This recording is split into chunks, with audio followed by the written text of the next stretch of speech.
Sem perca de tempo, abrir as nossas Bíblias no livro de Lucas, capítulo 22. Livro de Lucas, capítulo 22. Sou grato a Deus por ter me dado essa oportunidade de estar aqui com os irmãos. Grato ao pastor Diego. Grato a essa igreja, a essa congregação do Senhor, pela oportunidade de falar do seu nome, de glorificar o Senhor, através da pregação da sua palavra. Que o Senhor, na sua graça irresistível, fale conosco nessa noite. Que apesar das minhas limitações, das minhas falhas, e para ser sincero, do tempo tão curto, né, pastor Diego, que a gente teve para a preparação da palavra, que o seu Espírito fale aos nossos corações, como ele já tem falado.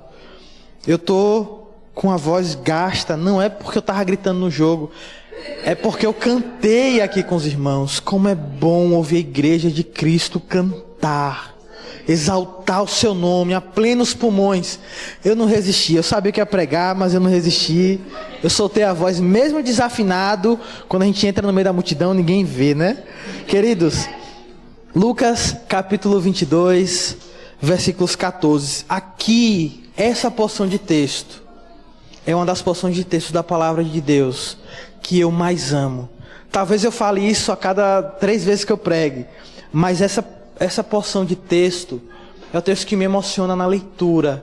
E eu gostaria de, pela graça do Senhor, pelo tempo que nos resta, fazer uma breve exposição dessa palavra. Lucas 22, 14. Se for possível, só se for, não precisa mexer em nada não. Eu queria um pouquinho de retorno, só um pouquinho de retorno.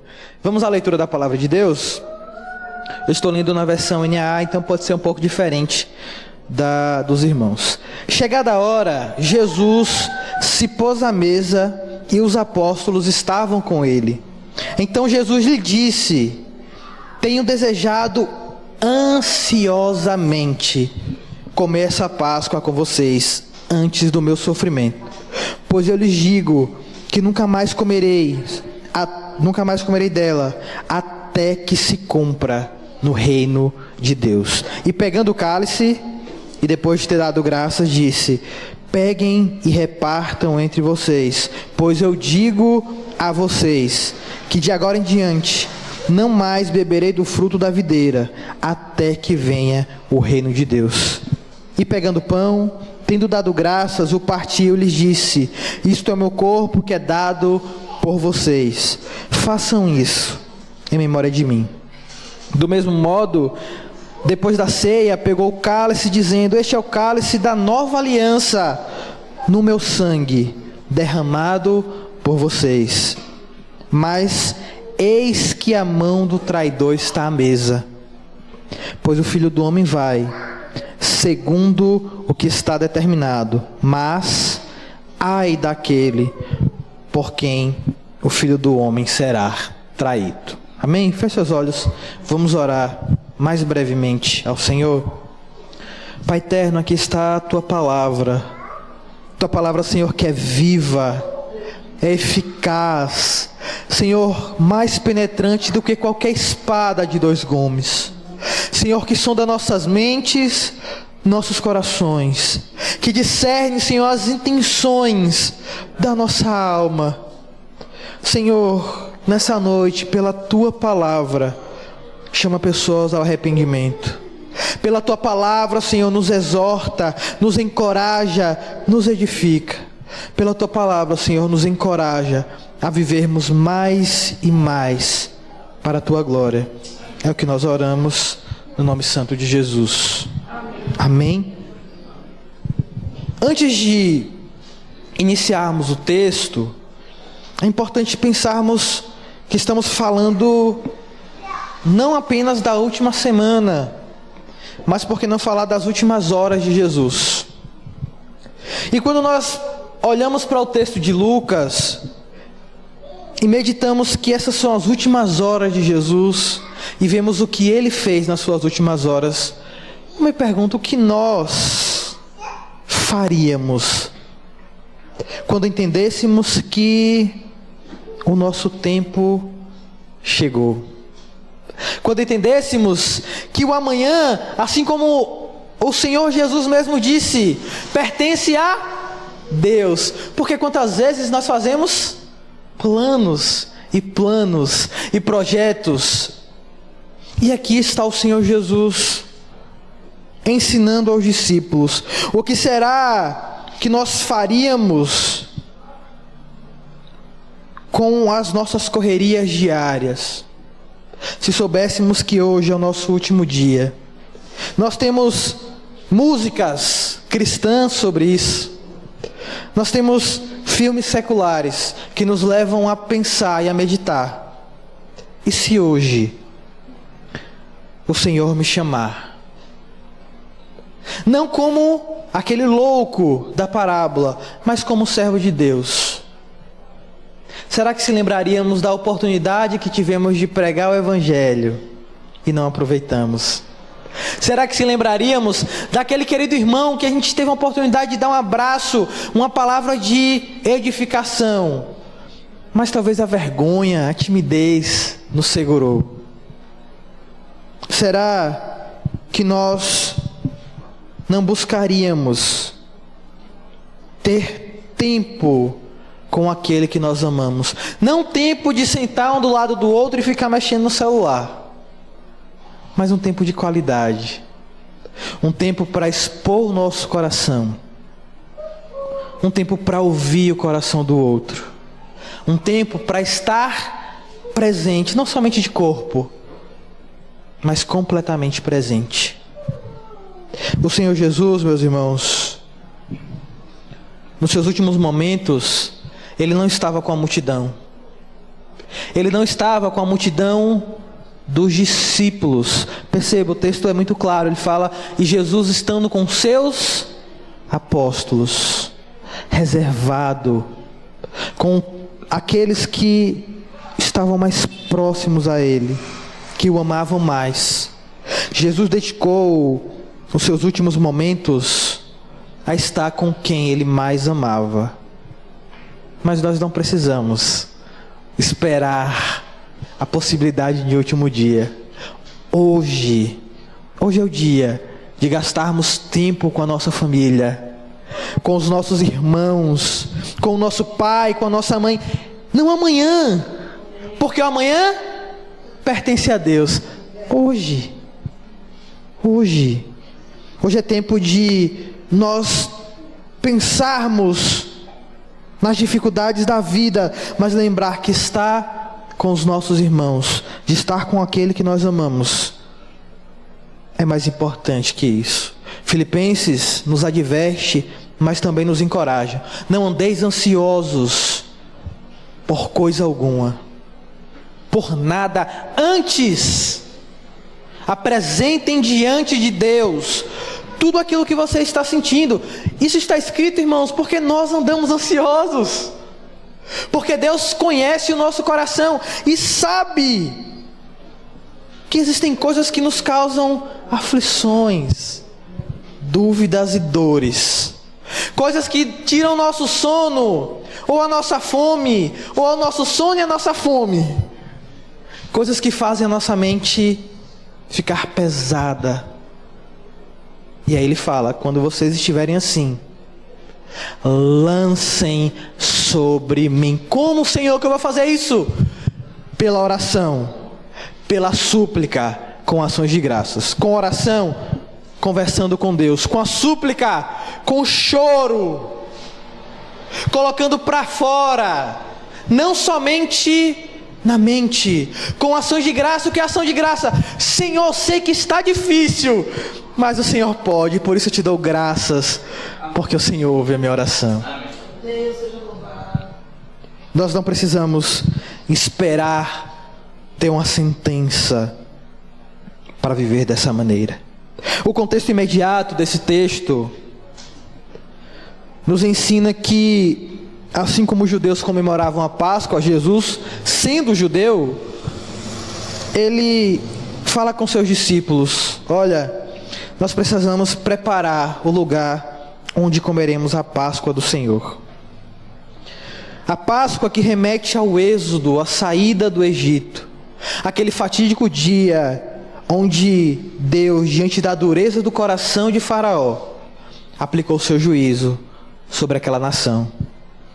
Aquele dia em que os israelitas, os que tinham muita fé, os que tinham pouca fé, mataram o cordeiro, pegaram seu sangue e passaram nos umbrais da porta. Aquele que tinha certeza absoluta de que o anjo da morte viria, aquele que não tinha tanta certeza, mas mesmo com a sua pouca fé, confiou em Deus.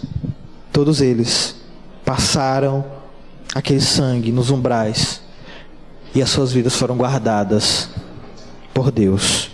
No tempo de Jesus, agora nós temos algo diferente.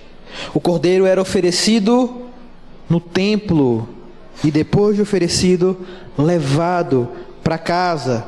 E aí, se a família fosse pequena e não conseguisse comê-lo completamente, se juntaria com o vizinho mais próximo, mas nada, absolutamente nada, deveria sobrar daquele animal. Quanto aos ossos, deveriam ser queimados. Este cordeiro deveria ser comido juntamente com pães sem fermentos e com umas ervas amargas. Por quê? Porque aquele era o memorial. Vocês foram escravos no Egito. Um dia vocês estavam sob o domínio de Faraó. Não importa se eram seus ancestrais de mais de 1000 anos. Este foi o povo que Deus escolheu. Por isso, eles comiam daquele pão, eles comiam o cordeiro e também tomavam o vinho. A partir do versículo 7, nos diz que diante da necessidade do sacrifício do cordeiro, e por Jerusalém estar em tempo de festa para a peregrinação, Jesus ordena que Pedro e João vão à frente para preparar a ceia. Juntamente com essa ordem, Jesus dá instruções. Olha, vocês vão encontrar um homem que está com um vaso de água sobre a cabeça. Vocês vão chegar para ele e vão falar: onde é que nós celebraremos a ceia do Senhor? E a Bíblia nos diz que assim como Jesus falou, eles encontram aquele homem, eles vão com ele, ele mostra um salão grande, e é naquele salão que o homem diz: será aqui? Os discípulos preparam o lugar para a ceia, para a Páscoa, assim como Jesus havia falado. Por que é importante falar isso? Porque Jesus não quis esperar a última hora, o último momento, porque seria ainda mais difícil encontrar um lugar. Assim como no tempo em que Jesus nasceu, Jerusalém estava cheia por conta das festas dos judeus. Até, queridos irmãos, que no versículo 15 nós temos um vislumbre, como que quem tira um pano. Lucas 22:15 nos diz o seguinte: então Jesus lhe disse: tenho desejado ansiosamente comer essa Páscoa com vocês. Meus irmãos, o Senhor Jesus está a alguns passos de ir para a cruz. Depois da ceia, os irmãos vão se lembrar, ele vai direto para o Getsêmani, chama os apóstolos para estarem orando com ele. Mas perceba, os apóstolos não sabiam o que aconteceria. Jesus havia falado mais de uma vez, Jesus os havia repreendido, mas ainda assim, eles, quanto a tantas coisas, eram incrédulos. Eles achavam que seriam capazes de impedir que Roma ou que os judeus matassem a Jesus. E a Jesus, diante disso, dessa posição deles, Jesus decide abrir o seu coração. E Jesus diz: olha, eu não estou apenas comendo essa Páscoa porque eu sou obrigado, porque a lei tem que ser cumprida, mas eu desejei ansiosamente. Mesmo que eu pudesse estar em outro lugar, eu queria estar aqui com vocês. Mesmo que eu pudesse cumprir a lei de outra maneira, estando em outro lugar, com outras pessoas, eu desejei, eu ansiei estar com vocês. O meu desejo, o meu anseio não era para nada além. Eu poderia estar fazendo outras coisas nas últimas horas da minha vida, mas o meu desejo, queridos apóstolos, é estar aqui com vocês. É estar aqui, este tempo, sem preocupações. Jesus estava indo para a morte. Jesus estava indo para a cruz. E ele fala: eu quero ter um tempo com vocês. Eu quero desfrutar da presença de vocês. Porque depois de hoje, eu só vou poder desfrutar desse tempo de comunhão, desse tempo de mesa, no reino do meu Pai. E por mais que Jesus seja eterno, atemporal, os discípulos não são. Logo, Jesus se preocupa com eles. Jesus está deixando claro: vai demorar. Vai ser preciso passar um longo período para que nós tenhamos essa oportunidade. Por isso, não amanhã, hoje, eu desejei estar com vocês.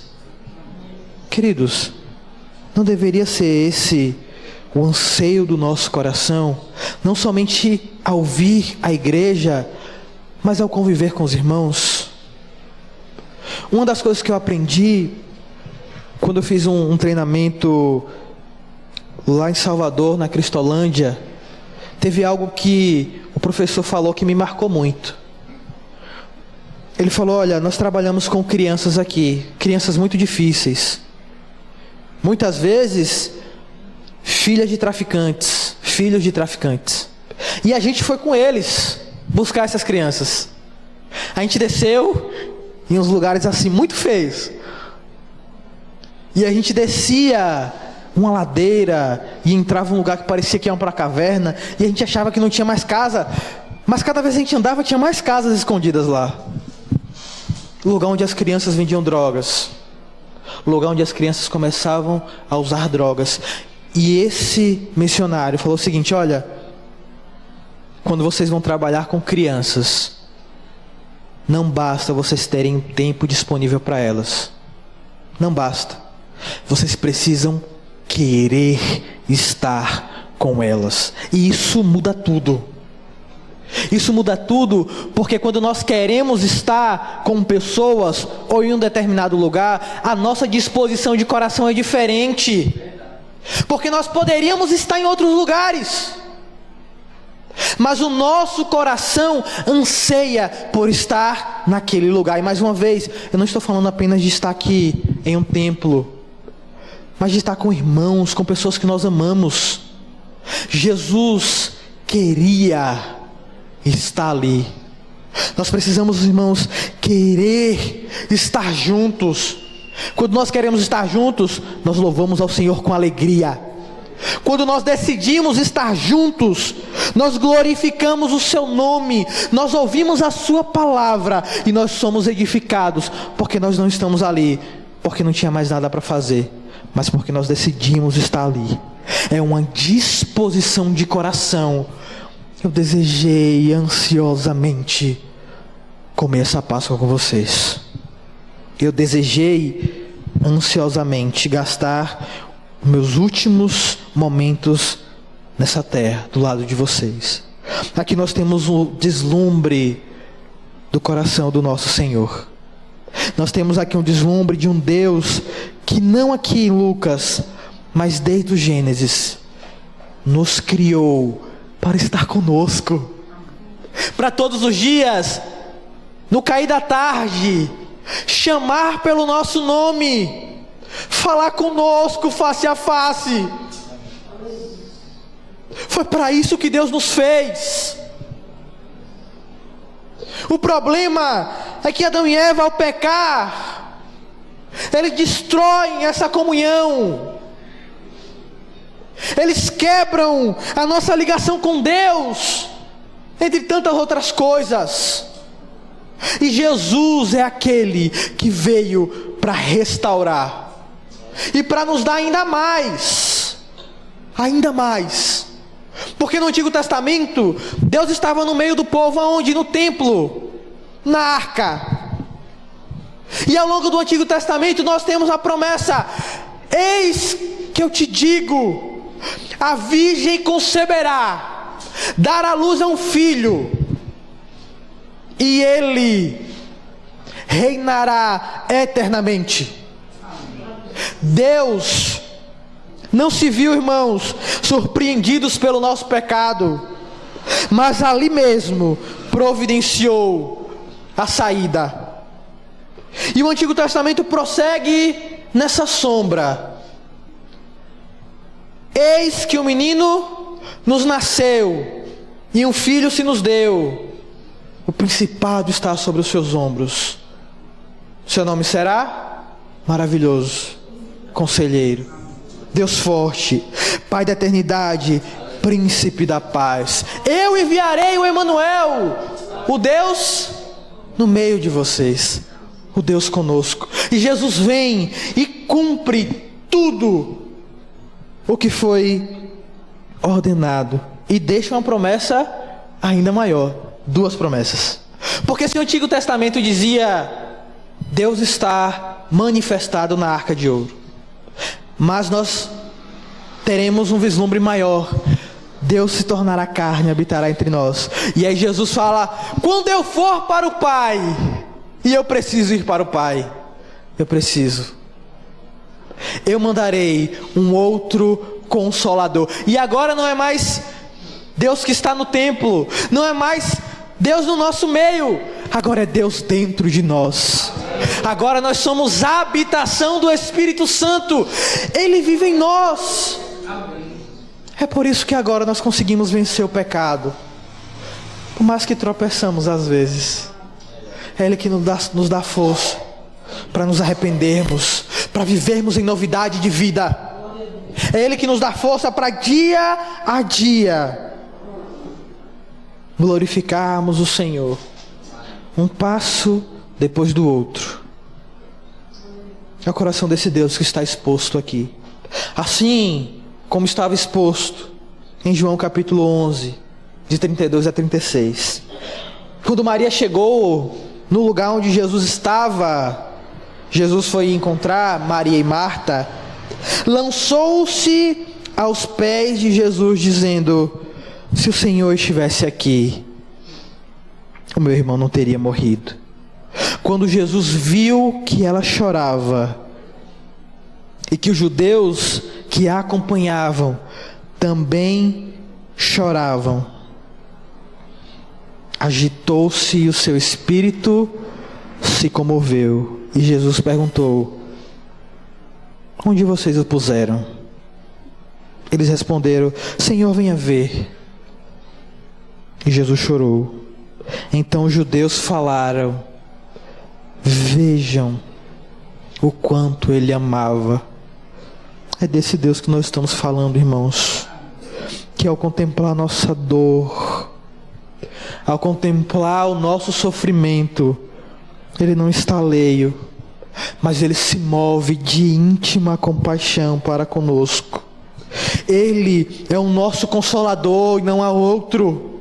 Ele é o nosso socorro bem presente nas horas da tribulação, porque Ele se compadece de nós. Porque desde a antiguidade não se viu, não se ouviu, e nos tempos futuros não se ouvirão falar de um Deus que trabalha para o bem daqueles que nele confiam. Mateus 9:35, Jesus percorria as cidades e as aldeias, ensinando nas sinagogas, pregando o evangelho do reino e curando todo tipo de doenças e enfermidades. E ao ver as multidões, Jesus se compadeceu delas, porque estavam aflitas e exaustas, como ovelhas que não têm pastor. Então Jesus disse aos seus discípulos: A seara é grande. Existem tantos que precisam ouvir o Evangelho. Tantos que precisam ser cuidados, discipulados. Peçam ao Senhor da seara que enviem trabalhadores. Porque eu me compadeço dessas pessoas. Não só daquelas que já o aceitaram, mas das multidões que estão perdidas, esperando a palavra de Deus para serem chamadas, como o próprio Deus ordenou. Lucas 19, 41 e 42 nos diz que Jesus estava chegando a Jerusalém, quando Jesus olhou para aquela cidade, a cidade que Deus deu a lei, a cidade em que Deus colocou profetas, século após século. Jesus olhou a cidade e Jesus chorou por ela, dizendo: se você soubesse ainda hoje o que é preciso para conseguir a paz. Jerusalém, se você soubesse. Meus irmãos, nós precisamos ter a compaixão de Jesus. Nós precisamos andar por este mundo, olhar para as pessoas perdidas com esse clamor no coração. Quem dera o Senhor abrisse os olhos do meu vizinho. Quem dera Deus abrisse os olhos daqueles que nos perseguem, para que eles se arrependam e creiam em Cristo Jesus, para que eles sejam transformados pelo Evangelho. Esse precisa ser o clamor do nosso coração. Esse precisa ser o mover da nossa vida. Porque Jesus nos salvou para duas coisas: glorificar o nome dEle e anunciar o seu reino. Esse clamor precisa estar no nosso coração, não como obrigação apenas, mas como um desejo. Nós precisamos querer pregar a palavra de Deus. O apóstolo Paulo diz: ai de mim se não pregar o Evangelho, porque sobre nós cabe sim essa obrigação. Mas é diferente, irmãos, quando nós conversamos com pessoas que querem conversar com a gente, e quando nós conversamos com pessoas que são obrigadas, ou que não têm outra opção. Nós precisamos, assim como o Senhor Jesus, ter compaixão e desejar ansiosamente: Senhor, me dá a oportunidade de pregar a Tua palavra. Senhor, me dá um tempo para anunciar o Teu Evangelho para aquela pessoa por quem estou orando. Senhor, transforma o meu familiar. E a nossa oração precisa ser seguida: que o Senhor possa me usar para isso, que o Senhor possa usar a minha vida. Porque é muito fácil falar: Senhor, faz, mas não usa eu não. Usa o irmão Thailson ali. Queridos, Deus quer nos usar para a sua glória. Esse Deus que é misericordioso, esse Deus que é cheio de compaixão, Ele compartilhou essa compaixão conosco. Nós temos o dever de compartilhar com o próximo. Na última ceia, Jesus reúne os discípulos para celebrar a Páscoa em Jerusalém. Durante a refeição, como gesto de humildade, Ele lava os pés dos discípulos, ensinando que quem quiser ser grande precisa se humilhar e servir aos outros. Sentado na mesa, Jesus revela que será traído por um dos que estavam presentes. Depois disso, Jesus toma o pão, dá graças e mais uma vez anuncia a sua morte. Este é o meu corpo, que é partido por vocês. Depois ele toma o cálice e diz: este é o cálice da aliança do meu sangue, derramado por vocês. Com estas palavras, Ele institui mais uma ordenança.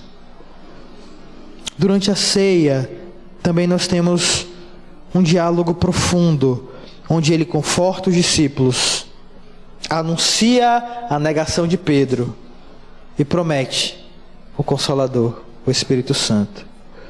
Ao final, eles cantam hinos, saem em direção ao Monte das Oliveiras, onde Jesus vai se distanciar até o Getsêmani. A última ceia é assim, um momento de despedida de Jesus, um momento de ensino, um momento de revelação, um momento de entrega, um momento em que Jesus deixa claro a sua vontade eterna de estar conosco, a sua vontade que desde o Éden Ele manifesta, que Ele quer estar conosco. E a palavra que Ele usa é uma palavra que talvez, se não tivesse escrita, nós não consideraríamos usar. Teríamos medo de estar blasfemando. Eu desejei ansiosamente. Eu não via o tempo passar para estar com vocês. É o último momento antes da sua morte. E é aqui, neste momento, que Jesus declara mais uma vez que o seu objetivo conosco não é apenas que venhamos a fazer coisas como religiosos, mas é para que venhamos conhecê-lo, é para que venhamos desfrutar desse Deus que, como o Salmo 34 diz, provem e vejam que o Senhor é bom. Eu sempre dou esse exemplo. Nós fomos num restaurante hoje. Quando nós vamos no restaurante, ou quando algum irmão nos convida para comer, e nós chegamos e sentimos o cheiro maravilhoso daquela comida, e ela está sobre a mesa, nós não nos sentamos, colocamos no prato e ficamos olhando para ela. Nossa, que comida bonita. Nossa, que comida cheirosa, irmã, Deus abençoe. Depois levantamos e vamos embora. Nós pegamos a colher, o garfo, a mão não, porque tem talher, graças a Deus. Nós pegamos aquela comida e nós comemos. Provem do Senhor.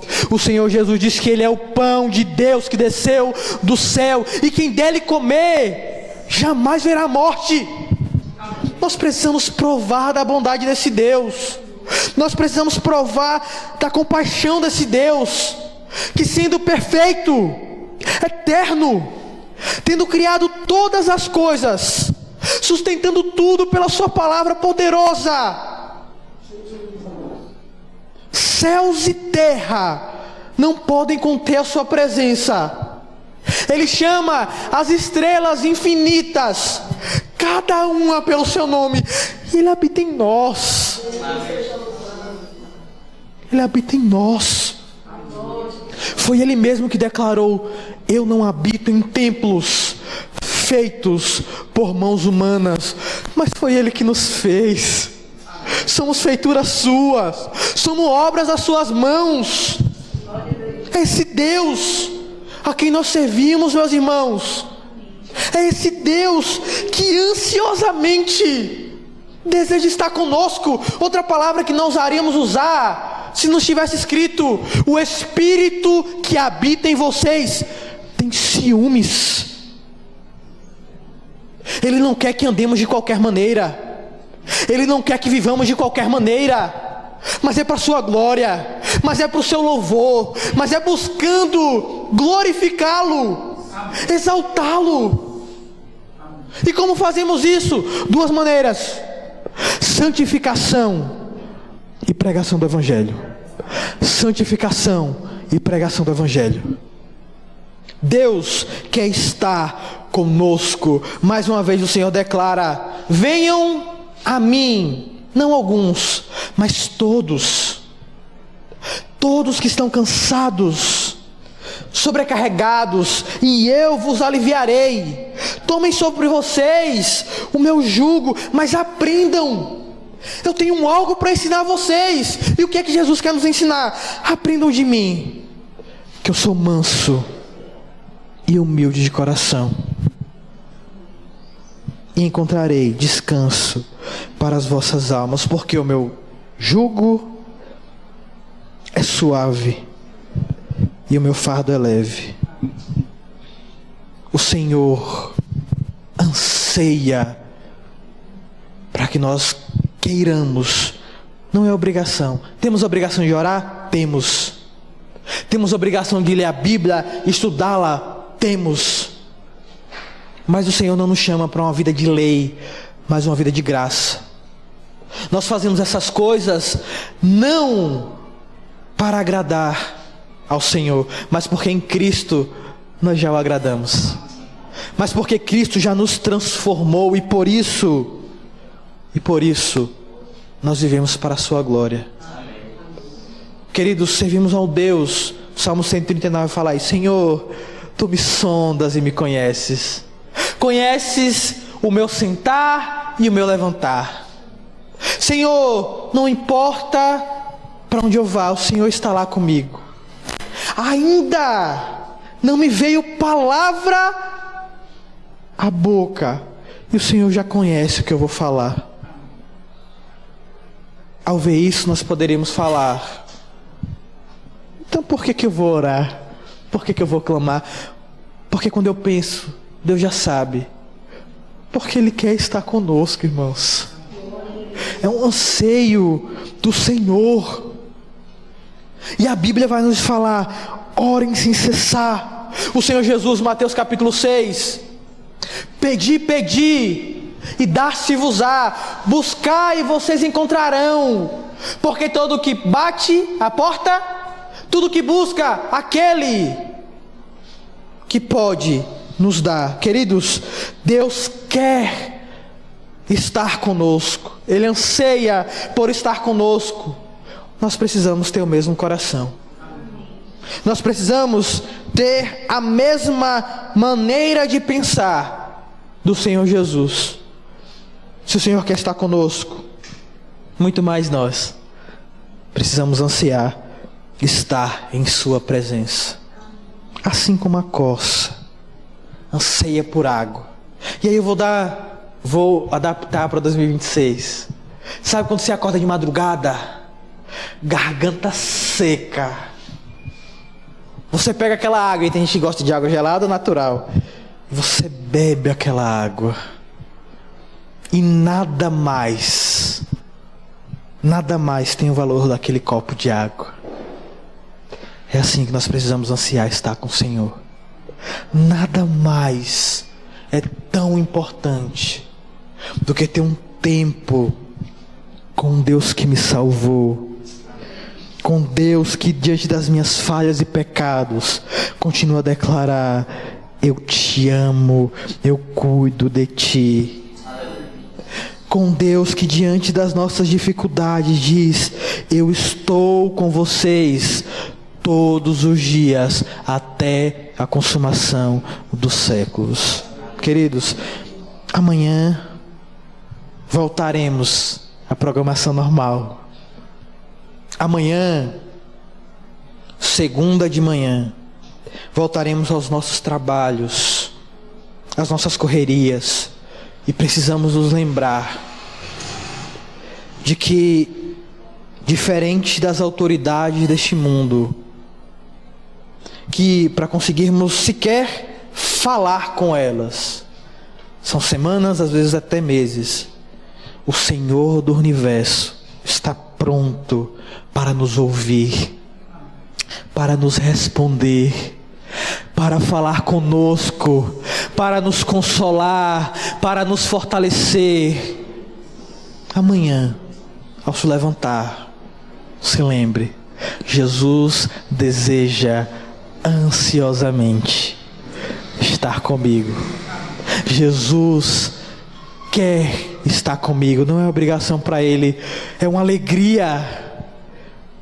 Ele é o Senhor do universo e Ele quer estar comigo. Que privilégio desfrutar da presença de um Deus que nos ama. Amanhã, pela manhã, precisamos programar o nosso dia, porque precisamos ter um tempo, não qualquer tempo, não qualquer minuto, não o pior tempo do nosso dia, mas o melhor para o Senhor. Tem gente que o melhor momento do dia é quando ele acorda. Pode ser 5, pode ser 6, pode ser 7 horas. Tem gente que o melhor tempo do dia dele é quando ele vai dormir. Não importa. Nós somos livres no Senhor. Mas dedique o seu melhor para Deus. Deseje ansiosamente. Se você costuma ler a Bíblia pela manhã, acordou atrasado e saiu, vá para o trabalho. Senhor, não li a Bíblia ainda. Senhor, não li a Bíblia ainda. Senhor, eu preciso ler a Tua Palavra, porque eu preciso aprender de Ti. Porque eu preciso fortalecer a minha fé. Porque eu dependo do Senhor, e o Senhor é o centro da minha existência. Deseje estar com o Senhor. Anseie estar com o Senhor. Porque o que Ele quer? Estar conosco. Peçam, busquem, porque o Senhor deseja estar conosco. Amém? Pastor Diego.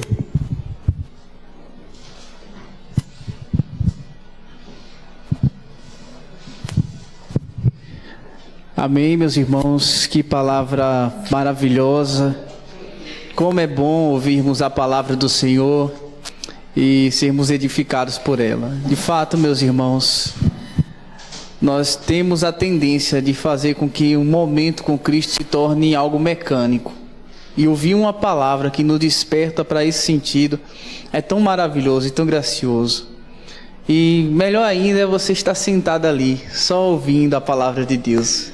Enilson, que Deus lhe abençoe. Palavra muito poderosa, meu irmão. Eu fico feliz e ao mesmo tempo triste por vocês, por você, por Angélica, porque fico feliz porque vocês vão cumprir a vontade de Deus, né? Mas o misto de sentimento é porque a partida de vocês nos deixa saudades aqui. Então que Deus abençoe, vocês são amigos preciosos para nós. Eu espero que mantenhamos os nossos contatos, tá bom? Não esqueçam de nós, não é porque vocês vão lá não é porque chegou o tempo das vacas gordas para vocês que vão se esquecer de nós, né, irmãos?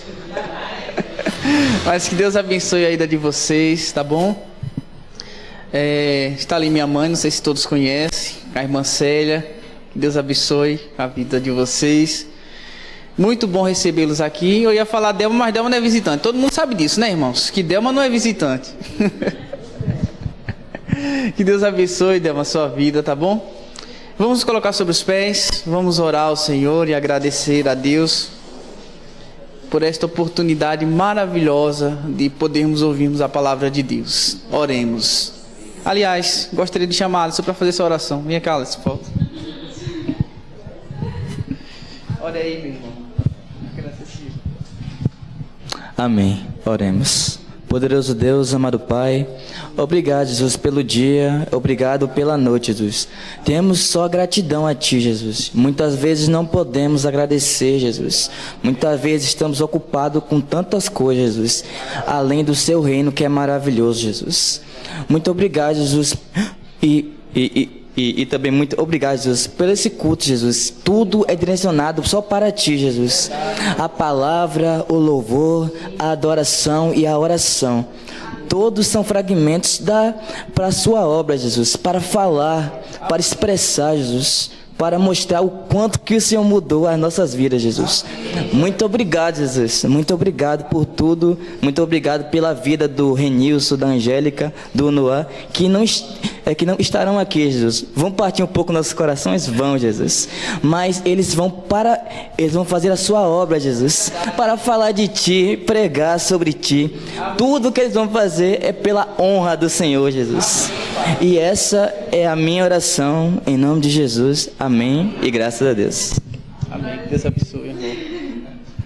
Estenda suas mãos, meus irmãos, que a graça do nosso Senhor Jesus Cristo, as doces consolações do Espírito Santo e o grande amor de Deus esteja com todos nós, para todo sempre. Amém. Que Deus abençoe a vida de vocês, meus irmãos.